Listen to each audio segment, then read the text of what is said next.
Yeah, you guys thought I wasn't going to do this anymore? Nope, I'm still on it. It's just the month of November has just been a complete hassle for me. And I'm just going to say this right now.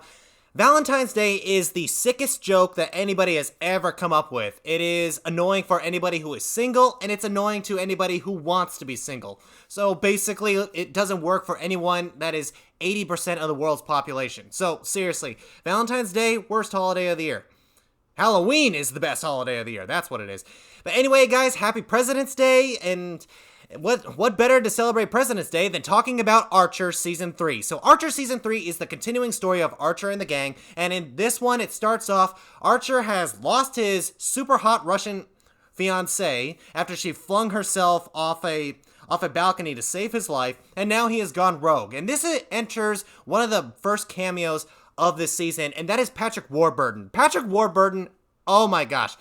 Even if he is in one of the worst TV shows or even one of the worst movies ever, he is still the best part of the movie. Like, for example, the movie Underdog. He and Peter Dinklage, best part of the movie. The rest of the movie can eat shit and die. Now, I'm not saying Archer is a bad show. I'm just saying that whenever he guest stars on anything, he is always good for a laugh. And the episodes that he is a part of it is absolutely hilarious because Archer is out there, they have to deal with pirates, and then Archer decides to be a pirate king, and it goes about as well as you would think it would really go. But another thing that I have noticed about this season, and this is the next cameo that shows up in here, is that there are some episodes where I thought to myself, yeah, it still feels like Archer, but I don't really think I would watch this episode again. And that episode in particular is his birthday episode. Now, granted, it's still an Archer episode, and it has a lot of Archer elements to it. However, it ends on a little bit of a too much harsher note. Like for example, Archer gets this new car, and his mother's number one rule is never drink and drive, and knowing Archer, that is about as possible as putting a fire out with gasoline. So you can kind of see where this is going. But it ends on kind of a little bit of a dark note, and I thought to myself, okay, that's not really funny, and that's just a little bit too harsh. Come on, seriously. And this is the episode where George Takai guest stars on. And George Takai is another great actor. I'm just a little bit ashamed that this episode ended on such a bad note that I've kind of see myself skipping it a lot. I still watch it on occasion, so it's still good. And another cameo that I absolutely love in this season is Bryan Cranston as the astronaut guy. Bryan Cranston, come on. The dude is a national treasure. Seriously, Malcolm in the Middle, Breaking Bad, anything that he is in is awesome. Seriously. And in this show, it is absolutely no exception. I loved him in this cameo performance. But anyway, let's get back to our main character. So Archer is, well, dealing with a whole bunch of shenanigans as always. And also, I didn't really bring this up in my other reviews because I thought to myself, I have like several seasons to talk about. I could talk about it any other time. And that is Archer and Lana. Archer and Lana has got to be another element to the show that you absolutely love.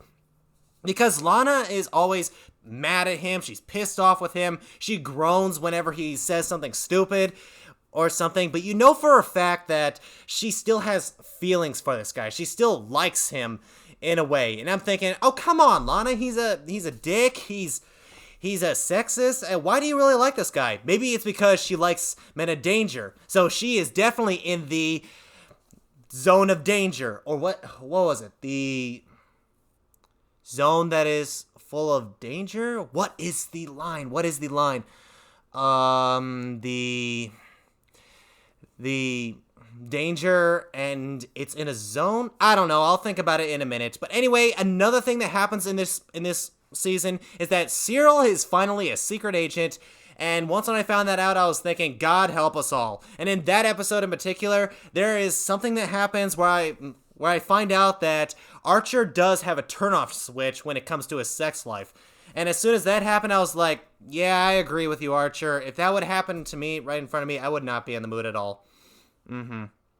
But another episode that I really enjoyed was the train episode, because they're going to Canada to take care of a Canadian terrorist, if that is even a thing. I don't know, it's Archer. And they do it in a very clever way. But also, there is Babu. Babu is Cheryl's Ocelot, and he's on the train as well. And while everybody is trying to find this Canadian terrorist, Archer is trying to find the little Ocelot on the train. And I'm thinking, I'm with you, Archer, because who has ever heard of a Canadian terrorist? Seriously.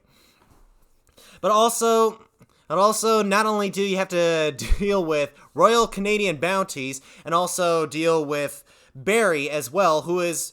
I didn't really talk about Barry in my first reviews because I didn't really found him a very important character. That is until he became the $6 million man, and now he's out for blood, and he just wants to kill Archer in the most brutal way possible. And seriously, when it's him and Archer on screen, I'm having an absolute blast. So you have the $6 million man, aka Barry. You also have the return of his super hot Russian fiance, who is now a cyborg now, thanks to Krieger and that really weird apartment of his. But also, you have to deal with the space pirates. Oh my gosh, I almost forgot about the space pirates. It's Bryan Cranston's episode. How did I forget about the space pirates?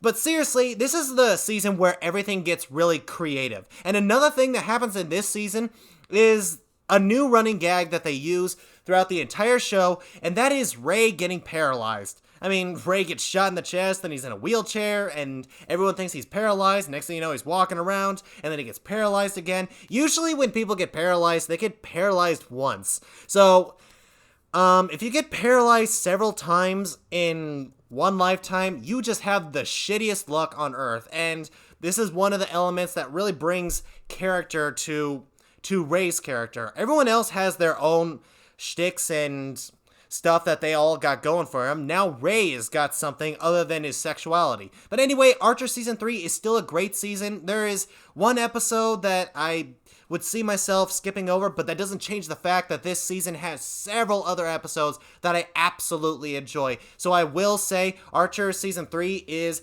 legendary. So guys, Archer Season 3, have you seen it? What did you think of it? Whatever you thought, comment below, and I'll see you in the danger zone.